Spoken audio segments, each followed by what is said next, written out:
Back to Egypt, to talk to Colonel Nasser, Egypt's Prime Minister, who helped throw Farouk out of his palace. As later on in Israel, I also interviewed their Prime Minister, I've put their answers together.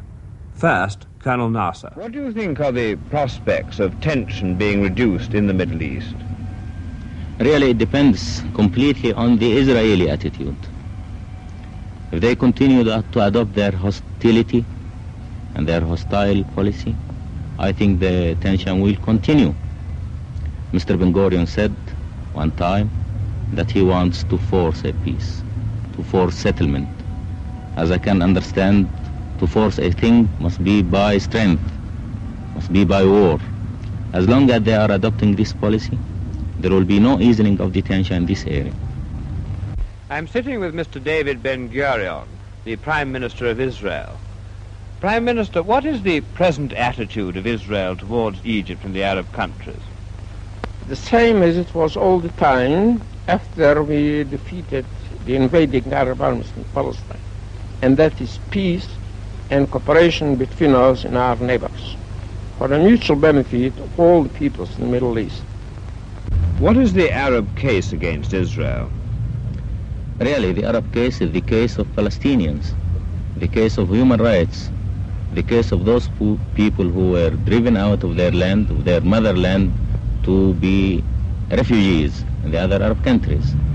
This is really what we feel is the most important problem. We have two problems: the problem of the refugees, the 1 million refugees, and the problem of the frontiers.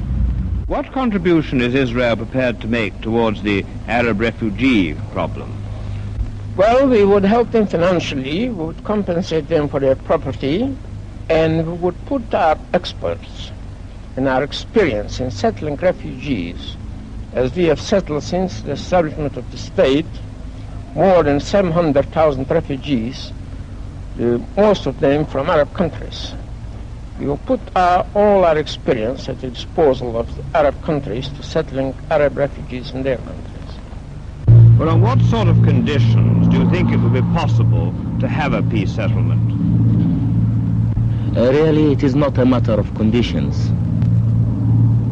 The United Nations have decided a solution about the Palestinian problem.